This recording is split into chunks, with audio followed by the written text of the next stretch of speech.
Hey guys, I hope that you're enjoying the last few weeks of summer. Fall is right around the corner, and kids will be back in school before you know it. I have a couple of exciting updates for Vita Tennis. I have been putting more work into our website, so please check that out at www.vitatennispodcast.com. And when you're there, make sure to check out the link under merch.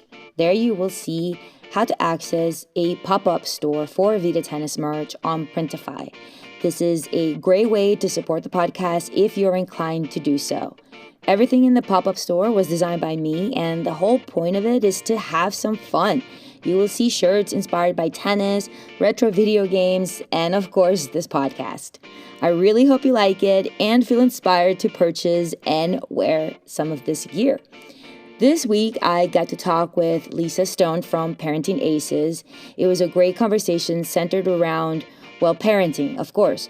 It was refreshing to hear from a different perspective, the parent perspective. We sometimes get so fed up with some parents, but as coaches, it really is in our best interest to listen to them, to have compassion, and to do our best to accommodate them and their needs. Get ready to learn from one of the best out there, only here at Vita Tennis. Enjoy!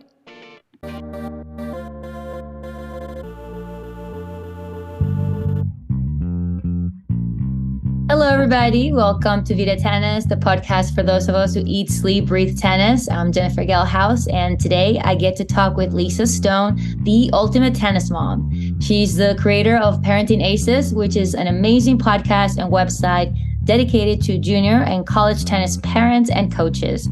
She has given tennis parents a true voice, and she lives for sharing what she has learned about navigating the complicated world of competitive junior tennis and college recruiting with other parents and coaches who are hungry for advice. Lisa has been involved in the fitness and sports arena for over 25 years. She's a former chair of the Georgia Governor's Commission on Physical Fitness and Sports and former president of Fit42. She received the 2019 USTA Georgia Marc Kaplan Media Excellence Award, and she graduated from UCLA. Welcome, Lisa, to Vita Tennis. I'm so happy to be here, Jennifer. Thanks for inviting me and taking time to chat. Of course. I am so excited to learn more about the parent side. And I don't know if you know this, but I'm actually I'm American now, but I was not born and raised here. So I came here for college. So the experience that I've had has been as a coach with junior players here in the US. So I'm excited to learn more about the other side of that, the parent side, and what that is like here in the US. But before we get into all that juicy stuff, I want to hear about you and how you got into this whole world, how the Parenting Aces come about. You've been doing this for such a long time, but what's the story behind that? How did that get started? Well, I have 3 kids, 2 daughters and a son, and I grew up in a tennis family. So, of course, I wanted my kids to learn how to play tennis and offered tennis lessons to all of them. Only my youngest one, my son, got the bug. He totally fell in love with the game and really wanted to pursue it at the level of playing high level college tennis. That was his dream from a very young age. He grew up in Atlanta, Georgia, and so we went to a lot of college tennis matches, whether it was University of Georgia or Georgia Tech. We would go to those matches, and he just fell in love with that atmosphere. He also went to summer camps at the University of Georgia and formed a nice relationship with the head men's coach there, who had a son just a year behind him. So we would see them at tournaments throughout the year. And then in the summers, he would go to camp and just really fell in love with the whole game, which led me down a path of how do I, as his parent, support his dream to play college tennis at a high level? What do we need to be doing as a family to support that? And, just the details of, what tournaments should he be playing? What type of coaching should he be getting? What other things does he need to be doing? Because it was very different from when I grew up in junior tennis. And I also quit playing competitively when I was in high school. So I never went through college recruiting, playing in college and all of that. I did come back to the game as an adult and I'm now a very avid player and play several days a week. But so I started asking a lot of questions, of other parents, of coaches, like, what do we need to be doing? I don't know how to help him get there. And I stumbled on a Facebook group of all things, but at the time it was the 2010s. And there was a group on Facebook of former junior tennis champions, which, to me was like, okay, these are people who have done the thing that my kid wants to do. So let me turn to them for some advice. And I started getting incredible information from them, very practical advice about the different tournaments and what he needed to be doing on a daily basis and all of that. And one of the people in that group said, Lisa, if you have all these questions, there are probably lots of other parents out there that have the same questions. Why don't you just put all this information up on a website? And I was like, oh, I know how to do that. Okay, I can do that. So I created parentingaces.com, and it started really as my personal journey through junior tennis with my son. I was documenting every step of the way, whether it was, things I was experiencing sitting, waiting for him to finish a lesson, or things we were experiencing at junior tournaments, or, just those periods where he was on the cusp of getting into tournaments and was living on the alternate list, and just every aspect of the game. As he got older, he had issues with cramping on court. And so I started digging into nutrition for athletes and, would bring experts in to write articles about that. During all of that, the podcast was born as well. I was asked to actually host what was then called an online radio show for tennis parents.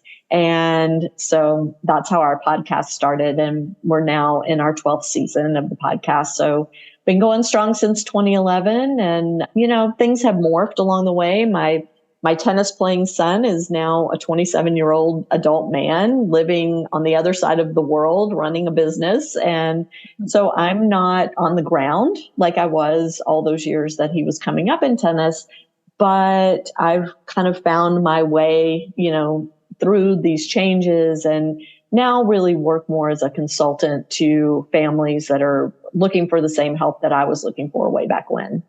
Congratulations. That's amazing.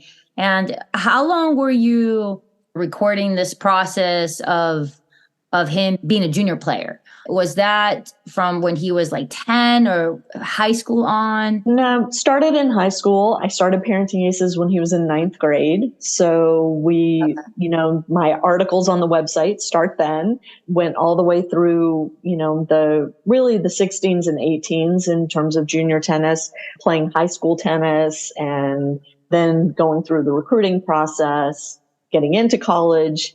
He stopped playing after his sophomore year, but ended up having a really interesting journey in college as well that I felt like could be helpful to other families who kind of have this picture of what college and college tennis is supposed to look like. And then when reality hits and it's not anything like what you imagined, how you kind of rebound from that, and things that can happen and opportunities that can present themselves. So he's actually been on my podcast a couple times too, talking about his journey and, things that he is doing now that, experiences he had throughout his tennis career kind of prepared him to handle life as an adult out in the world.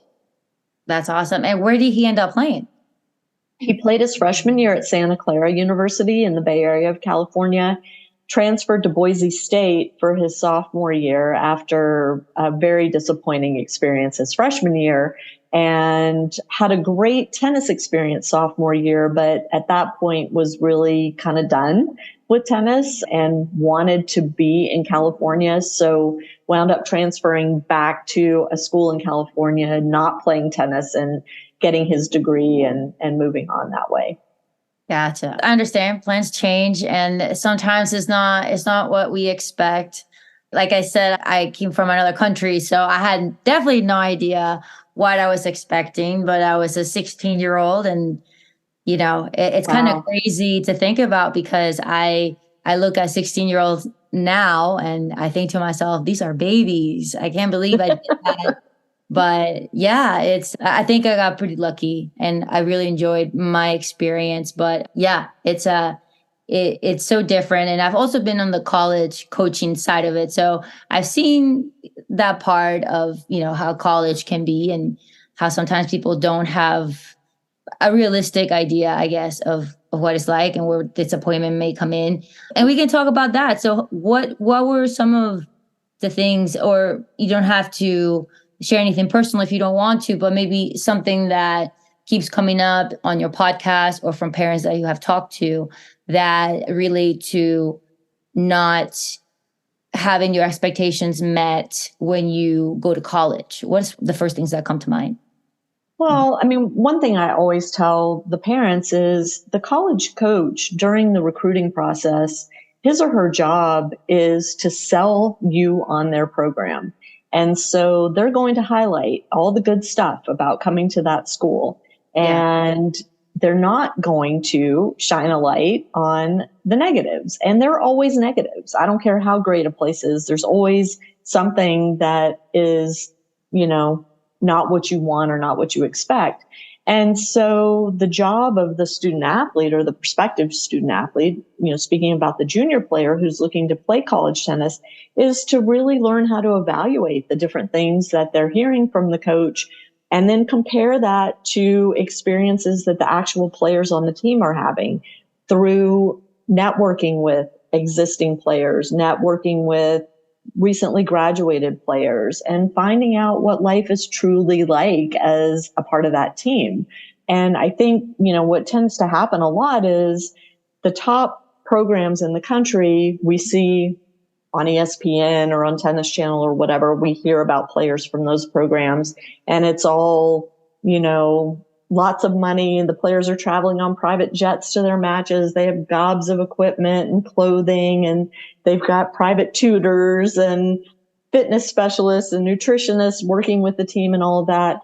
But that's a very small percentage of college tennis programs that have those types of resources. Yeah. Most of them don't have that kind of funding and that kind of budget to allow for an experience like that. And so these players get to school, and in my son's case, his freshman year, the coach gave them 2 pairs of shorts, and told them that they were expected to show up in clean clothing every day. Well, they had 2 practices a day. So that meant they had to go home and do laundry every single day. So they would have clean clothes. When they traveled to tournaments, they traveled in a van, which, okay, that's fine. But then he would take them to Subway for dinner and allow them each 1 6-inch sub. This is a men's tennis team. And they were allowed 1 6-inch sub for dinner the night before they were going to play a dual match, because that's what the budget allotted. And they had a football trainer training the tennis players, and all of them wound up injured. So there's the reality of college tennis can be very different from the picture that coaches are painting during the recruiting process. And so I just urge families to ask a lot of questions, do a lot of research, and then as an adjunct to that, to say to them, it's okay to transfer. If things aren't working out the way that you were promised or the way you expected, or you didn't ask the right questions and you got there and found out it's not what you really wanted, it's okay to go into the transfer portal and find a place where you're going to be happy. Do you have any resources, maybe like a list of questions that parents should be asking?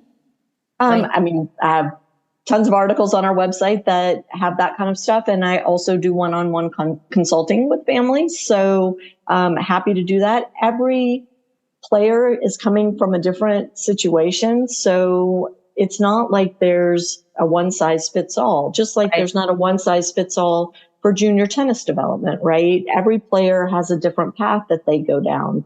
There are some givens that have to happen, of course. You want to, when you're talking to these tennis coaches, you want to ask the question of, do you have a budget for me to receive scholarship money if it's a school that gives out athletic scholarships? Where do you envision me playing in the lineup? What is a typical day in the life of a student athlete at your program? Get that information up front. But then as you start to really go through the process and narrow down your list of schools, then you start getting into more of the particulars for each school. What type of major is offered? Do they offer the majors that you're interested in pursuing? Do student athletes have the opportunity to study abroad? Do student athletes have the opportunity to be part of Greek life if that's important? To be part of a sorority or fraternity? There's, and every kid's so different. Some kids go to college and they really just want tennis, tennis, tennis, tennis. And the academics are secondary for them. I mean, obviously they've got to keep their grades up to maintain eligibility, but they're more focused on the tennis piece of it. And so the questions they're going to ask are going to be very different from somebody who's looking to have more of a balance between the academics and the athletics. That makes sense. I mean, different things are more important for different people. Some people are more concerned with location. Some people are more concerned with team dynamics or how much money they're getting or the academic side or how much they're training. So it does depend from player to player. And it is hard to have a good idea, realistic idea, because you can visit and everyone's going to be on their best behavior. And sometimes even the recruit, they're on their best behavior too. So the coach doesn't really get to see how they are just from a coaching side, right? So it's really tough. So I think that first year is so important. And like you said, it's okay to transfer but have like open communication, right, with the coach, just to make sure that, there's transparency on both sides. One lesson that my son learned the hard way is to choose a program that really wants you to be there. The program he wound up at, when it was coming down to the wire and he had to make a decision about where he was going to go as a freshman, there were two schools that made him offers, and they were actually really close to each other. He did official visits at both schools over the same trip because we were living in Georgia and he had to fly to California, and so visited both schools in the same trip. The school he didn't choose, the coach kept telling him the whole time he was there how excited he was for my son to come play there. And the guys on the team were all like really, excited to have him on campus and showing him a good time. And it was just a lot of positive kind of feedback and actions while he was there. And then he went to the school where he wound up going as a freshman. And he got none of that. The coach never gave him a feeling that he was excited for him to come be on that team. It was more like, well, we really already filled our roster, but if you want to come here, there's a spot if you want it. And it was kind of like that. And, it was really an interesting process to kind of watch unfold when my son came back from that trip and was talking to us about his experiences at both schools. He made a decision that he later realized was not the right one for him. But in hindsight, as he reflected on that freshman year, he said, I now know that if somebody really wants you and shows you that they really want you, that you should pay attention to that. And if somebody doesn't really care if you're coming and shows you that, then you should pay attention to that too, and that's been a good lesson for him hiring for his business or, just in life in general. Yeah. Thank you for sharing though. That's such good advice. You're so right. You don't want to have that feeling of you're replaceable. They're settling with you. Like, come, don't come, whatever, What would you say is the number one challenge that tennis parents face? Let's stick with the recruiting process for college, and then we can talk about juniors since we started with college stuff. Yeah. I think the toughest thing for parents is to let their junior player drive the process. We as parents tend to want to do for our kids, if we have the means and time to do that, we just want to take care of everything. But going through the college recruiting process is such a valuable learning opportunity for these kids. They're developing skills that they're going to use the rest of their lives. And so I would say parents, please, please, please don't hire somebody to do this for your kid. Don't you do this for your kid. Let them drive this process themselves. Let them build their list of schools. Let them email the coaches. Let them do the follow-up. Let them, interact with the coaches at events, and you stay to the side. You can eavesdrop and, shake the coach's hand and say hello and introduce yourself, but then step aside and let your child be the one having the conversations. Are you saying to not use a recruiting company, like a college recruiting company? I mean, again, there's not one size fits all here, but I would say to hire a recruiting company before fall semester of senior year, you're robbing your child of the opportunity to do this themselves and find success themselves. I think if you find yourself, your child is a freshman, first semester senior year of high school and doesn't have anything that looks like it's going to pan out in terms of playing college tennis, maybe at that point it's time to engage somebody to help make some connections for you. But even then, the student athlete needs to be the one having the interactions with the coach, not the parents and not the recruiter on behalf of the student athlete.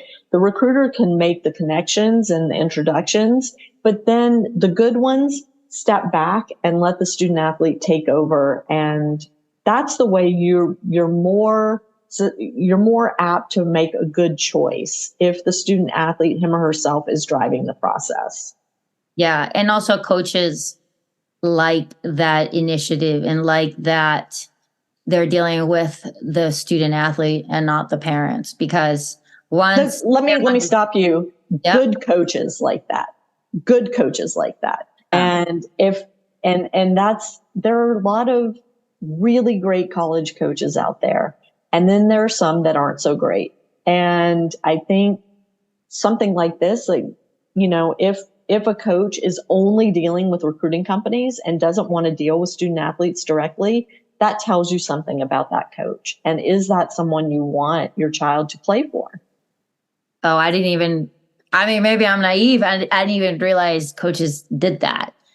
Eventually they're going to meet the kid and talk to them. But, there are a lot of coaches that will just, they've got these recruiters that they trust and they work with, and they want the recruiter to do all the work.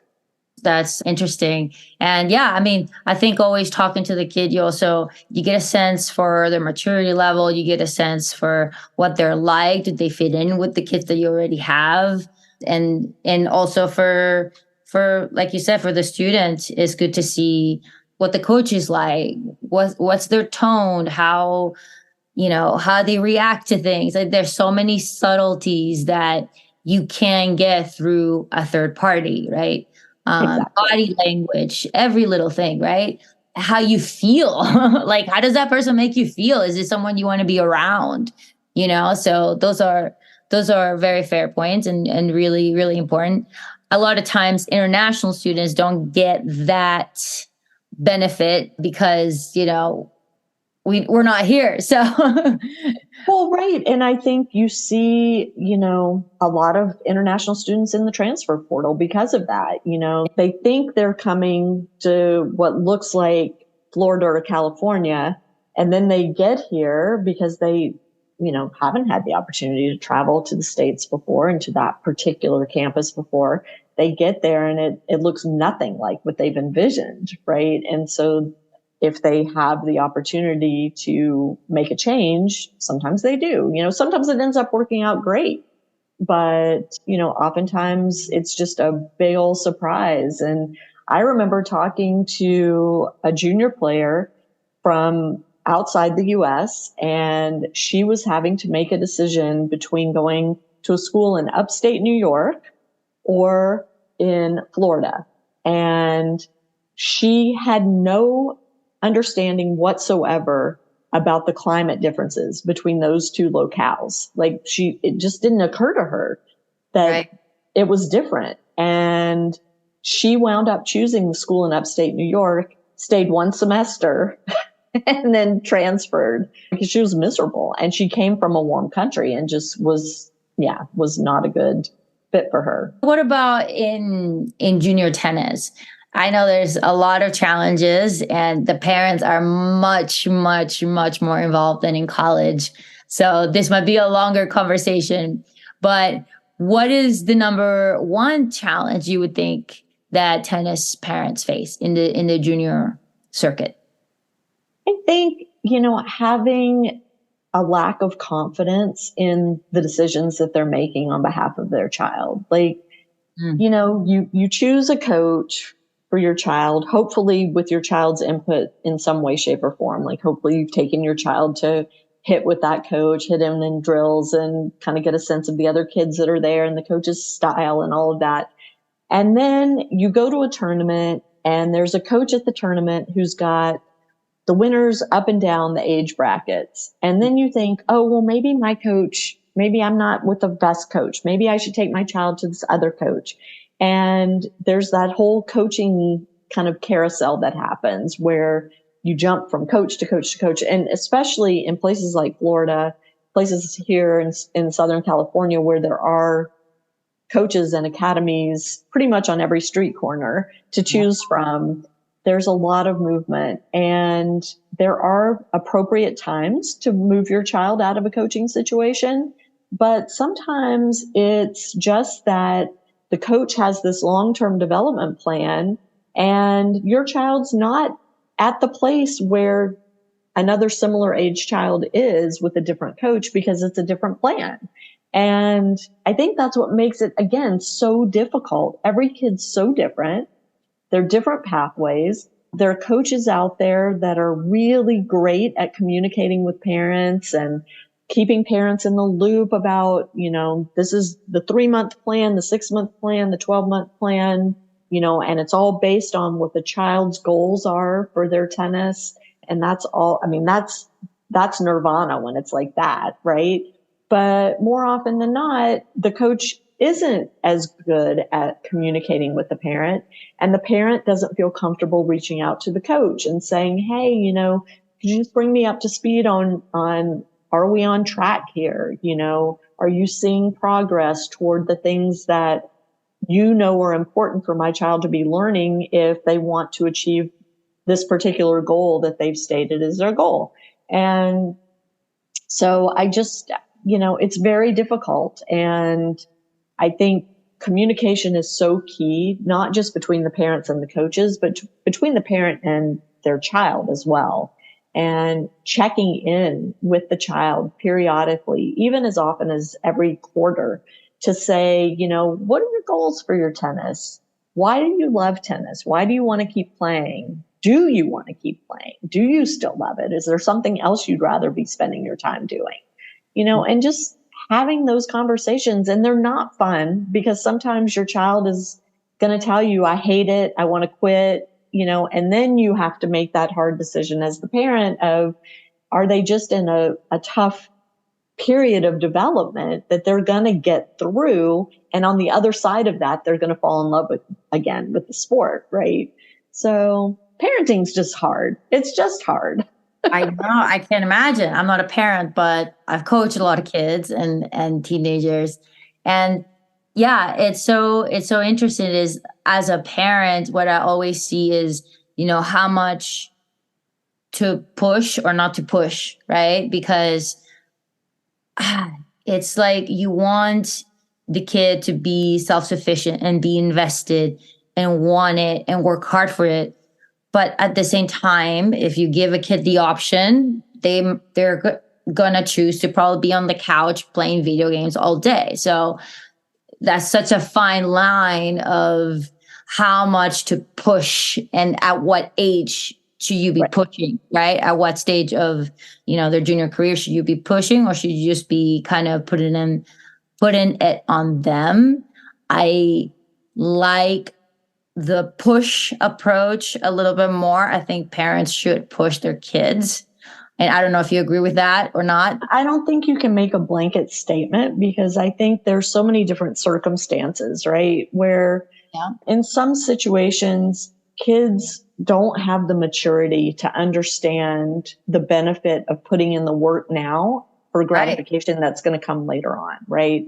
They just don't understand it. And so, right, I would agree with that. And so it is the parent's job to explain like what the process is going to look like. And sometimes the parents don't know. And that's where the coach can come in and really be helpful too, because I think, pretty much every young kid that's starting tennis, they want to be the next Iga or Carlitos, right? That's their goal. They want to be a professional player when they're little kids.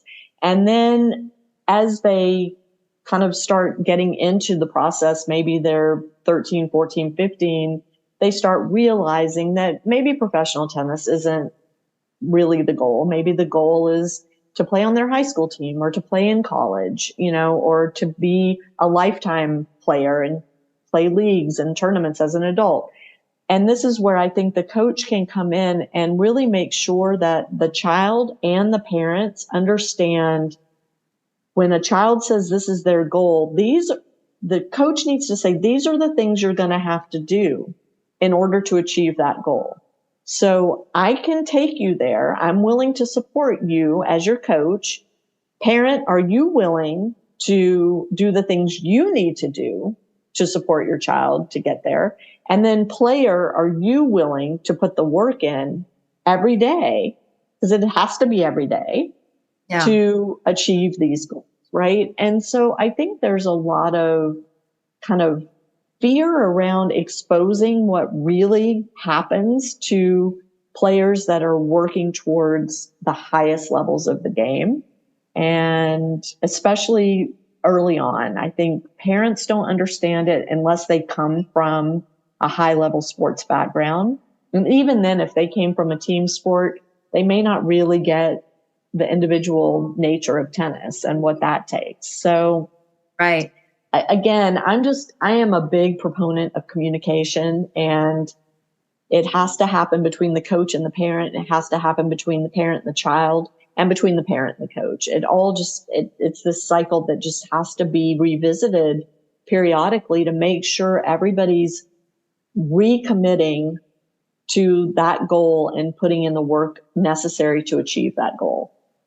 Yeah, I agree with that. Communication is really important. And the child, let's say teenager, should have a say in what happens in their life too, right? It's not like you're going to push someone when they have absolutely no interest in it.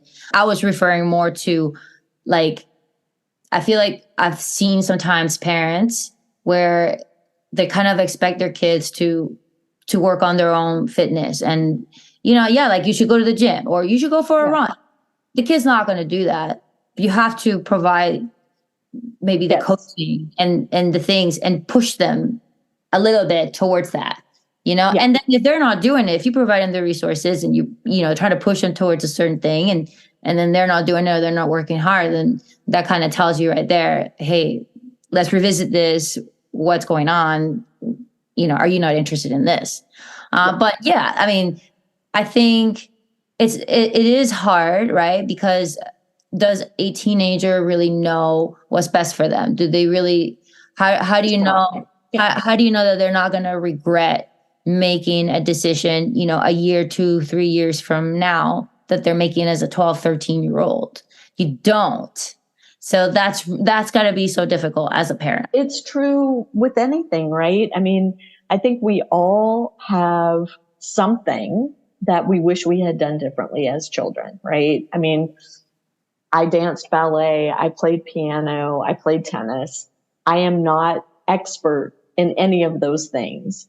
Did I have the potential to be expert?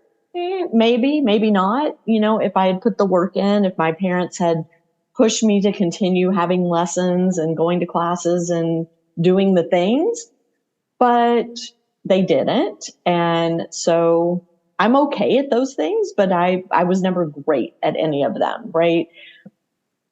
But I have a great life, I'm a happy adult and I have a great relationship with my parents still. So I tell the parents that I talk to, I mean, the goal of junior tennis has nothing to do with how good your kid gets. The goal of junior tennis is having a great relationship with your child at the end of it. That's it. Oh, gosh, That's say it it. louder for the people in the back. That's it. That's it. Yeah. That's the only goal from the parent side.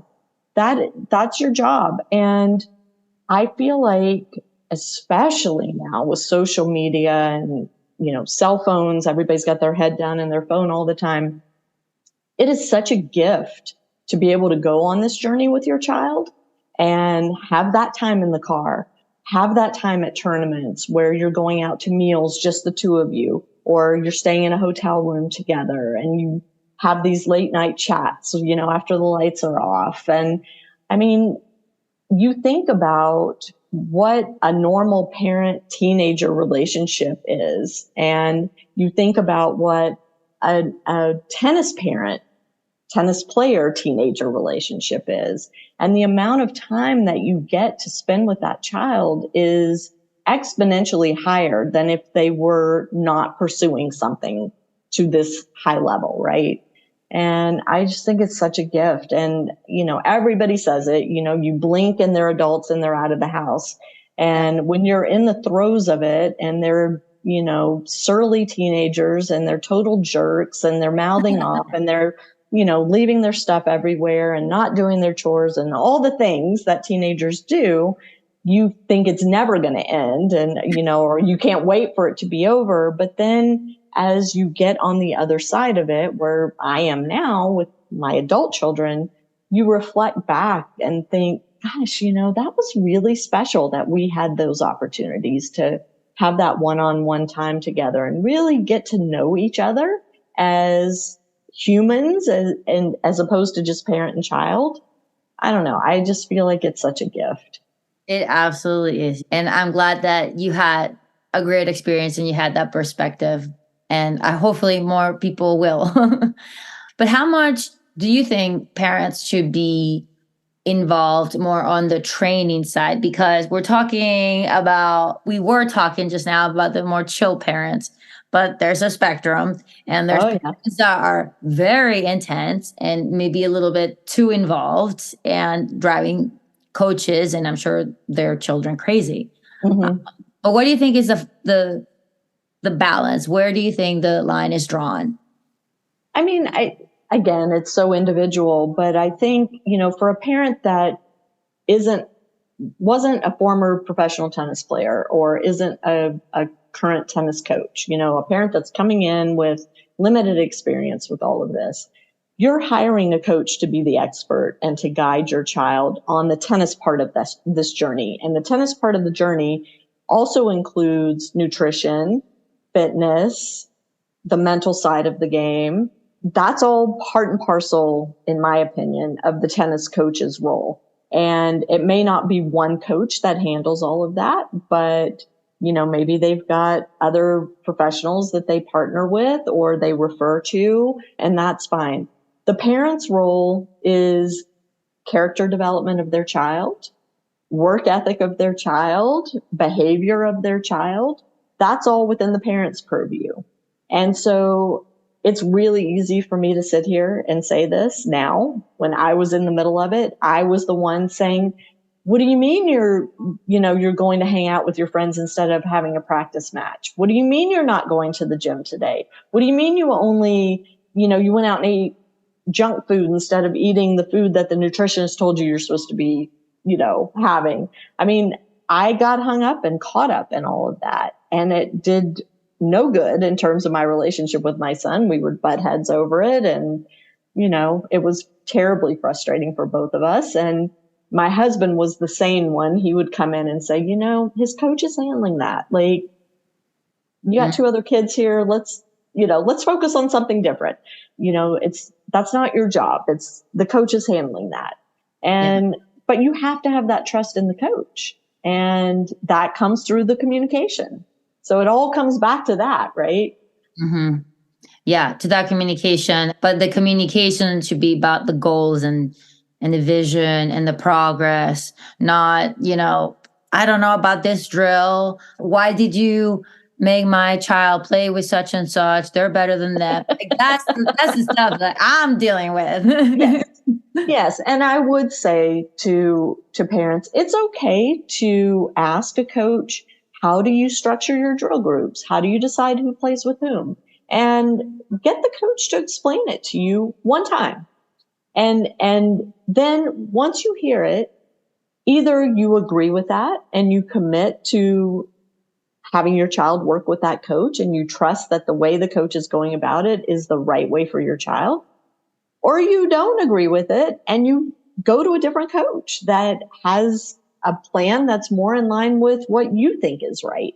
But I would warn parents that unless you are a former player or are a coach yourself, you may not know what's right and what's best. And so I would urge you to pay attention to what the coach is telling you and the reasons they're giving you for doing things the way they do it, and then trust them to have your child's best interest at the forefront, because they do.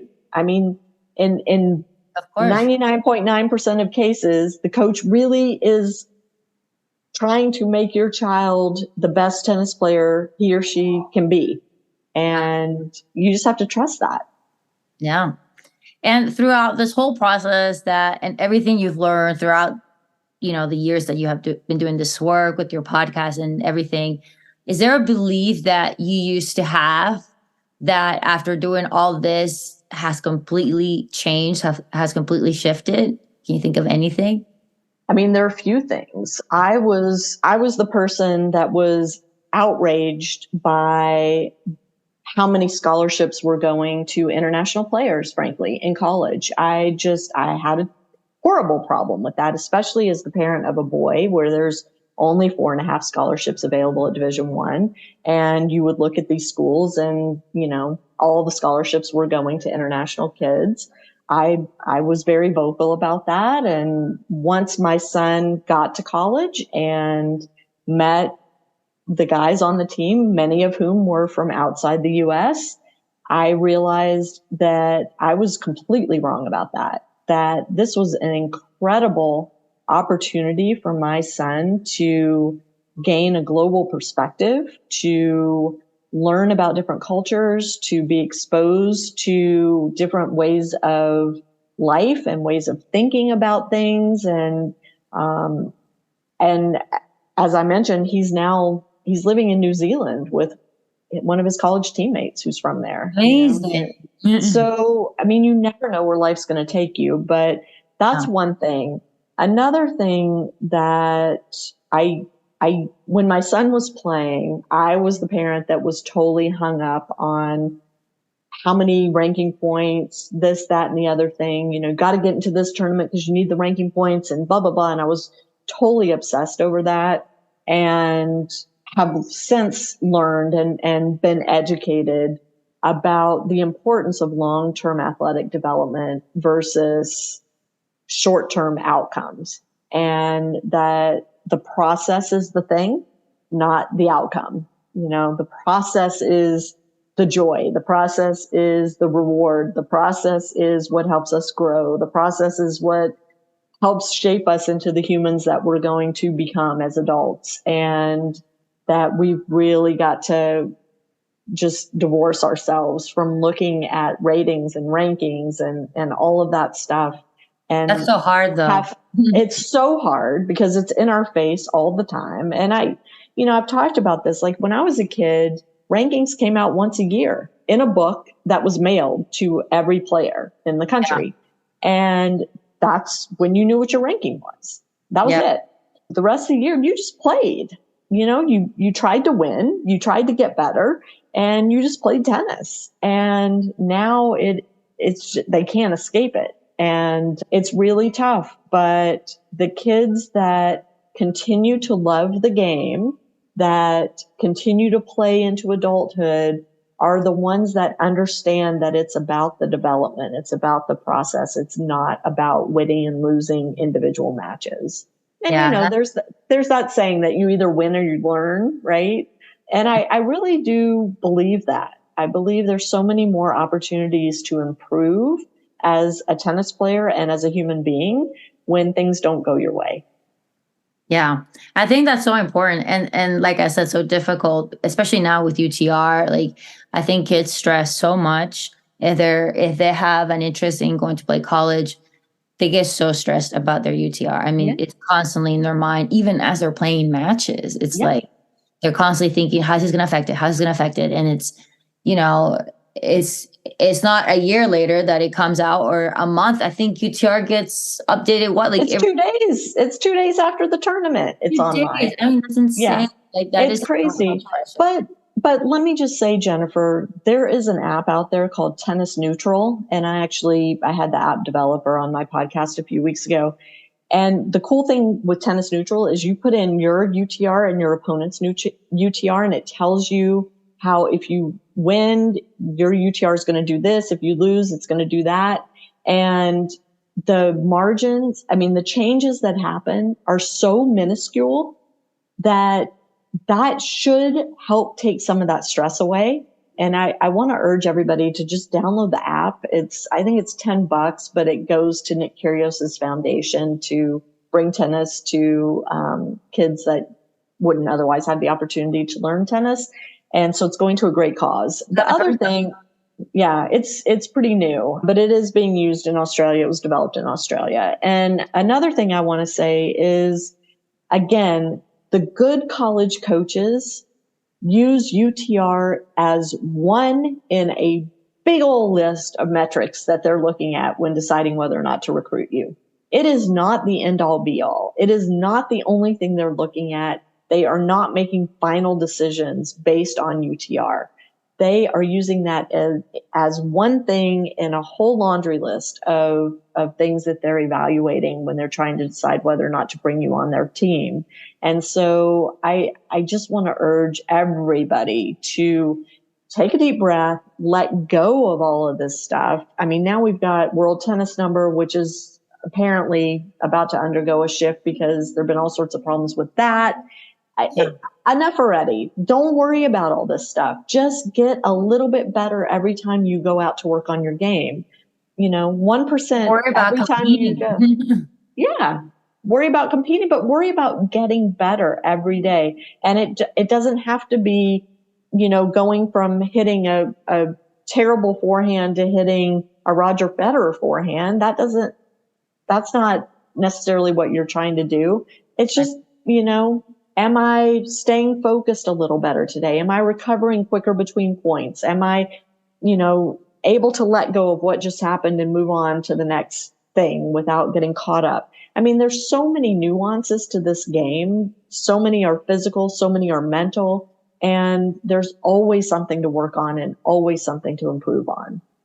I feel so bad because I see it happen, and I feel for the kids because I think if I was their age, I would be just as worried about the UTR, and it's just so stressful. But that's a good one that you mentioned, Tennis Neutral. I hadn't heard about that. Yeah. What I always tell people is just worry about competing, trying your hardest. At the end of the day, the UTR will take care of itself.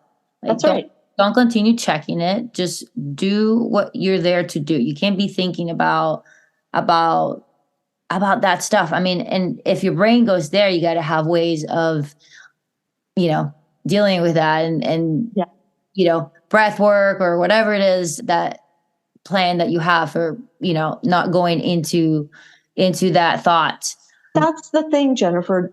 They have to have a plan, right? And so many players don't have the plan. Either they don't know they should have a plan, or their coach hasn't discussed that with them. And so that's a really important piece of this is you've got to have those between point rituals, the side change rituals, the before the match, after the match. What am I going to eat? How am I warming up? How am I cooling down? How am I recovering between matches? But you also have to have, a plan for if your opponent makes a bad call or makes multiple bad calls. How are you going to handle that? What if the parent is coaching from the sideline? How are you going to handle that? I mean, tennis is an constant barrage of potential problems that need to be solved. Yeah. And so it is, in my opinion, the coach's job to help the players develop plans for handling all of these different things that can come up. And so that when they do happen, it's not shocking. They don't freeze because they don't know what to do about it, right? Yeah. And besides tennis neutral, are there any other things that you're excited about that are changing in the either in the college tennis world and the junior tennis world? I mean, I love all the virtual coaching that's going on, the virtual analytics that are available now. I think that's so exciting. Swing Vision is a company I've been following since its inception, and I think they're doing great things. I'm actually getting ready to have them back on the podcast because they've got so much new stuff coming out. And I just, I think the technology, tennis was slow to adopt technology, but I think now we're starting to catch up with some of the other sports, and it's exciting because, every week something new is coming out. I mean, just the number of podcasts around tennis that there are now, is incredible. They're podcasts on every aspect of the game, from coaching to playing to being a fan and being a parent so I think it's really great. The other thing I'm super excited about, and this is just more on a personal level, but I love seeing cracked rackets out there at events, streaming events, commentating. Those guys I met several years ago, and tennis needs young voices like that. And so I love that they're covering national hard courts for the girls in San Diego this next week. And I mean, how exciting is that to have junior tennis being covered on Tennis Channel, on YouTube? There's live streaming, there's commentary, there's player interviews. We're starting to shine a light on the players themselves and hopefully building back the fan base of tennis and bringing younger fans into the game, which I think is super exciting too. Yeah, that's really cool. And is there anything that you think needs to change still? That still kind of bugs We don't have time to talk about that. I mean, I still would love to see parents at the table when policies are being developed around junior tennis, junior development, junior competition. Things are being done that, that just don't work for a lot of families. And I think if more parents were at the table when these decisions were being made, that it would be beneficial to everybody. I think that's... What table are you talking about? Like USDA? USTA, or I mean, any of the governing bodies. I don't think any country currently does a great job at having the parents who are, let's face it, the ones paying for their kids and facilitating their kids playing this game and introducing kids to this game. Without the parents, you don't have junior tennis. So we've got to find ways to make junior tennis more accessible, more affordable. I think it's getting better, but we still have a long way to go. And before you go, I always ask this: what has been the grand slam moment and the double bagel moment of your, let's pick a parent career. Yeah. Tennis parent career. The grand slam moment was watching my son play college tennis his sophomore year, because I knew it was his last year. And I committed to being at almost every single match. I think I may have missed one or two, but I was on the road that whole year. Being able to sit there and watch him with zero pressure, because he wasn't playing for anything other than just the love of being out there and competing. There was no next step that he had to achieve. There was nothing on the line except, him doing his best out there. And it was the most joyful year of my tennis journey with him, because I wasn't worried about anything other than just watching him play. So I loved that. Would you ask me my double bagel Your moment? double bagel moment, so the worst moment. God, I mean, that would have to be the times where my son misbehaved on court and I didn't take immediate action. I think I really did him a disservice, I did myself a disservice. I did the game a disservice. And yeah, I wish I had been a little more proactive there. What, pull him out of the match? Yeah, pull him out of the match. Yeah. I mean, if I had done that the first couple times it happened, maybe it wouldn't have happened again. Who knows? It might have. Oh, but who knows? Yeah. Yeah. Well, thank you so much. It's so good to hear from the parent side. I can't imagine how difficult it is to go through that whole process. You know, parents are the life of junior tennis. They really are. And a lot of times I think coaches forget that. We forget that. Sometimes we get sick of parents and we don't want to hear about them. But we got to remember that they're the reason we have a job, and two, we're there to serve them as well. So we got to listen and be compassionate, because at the end of the day, they're just trying to do the best for their kid. That's what it comes down to. So thank you so much, and all the best with your podcast and all the exciting things that are coming up for you. Thanks so much, Jennifer. It's been a pleasure talking with you. I enjoyed getting to meet you and kind of dig in a little bit. It's always fun to kind of reflect on my journey too, because I'm a little bit removed from it now. So it's fun to bring up those memories. Well, thank you so much. Thank you for listening to Vida Tennis, a place where we can share our thoughts, ideas, and experiences openly. I love how honest and true to themselves each of our guests have been so far. There are 25 episodes so far. Almost all of them are about an hour long, and they each are very different, covering different topics for those of us in tennis. I hope you enjoyed listening to the podcast, and I would absolutely love to hear from you. If you want to reach me, simply email me at vidatennispodcast@gmail.com or DM me on social media. We are on Facebook, Instagram, YouTube, all of it. Thanks for listening, and until next time.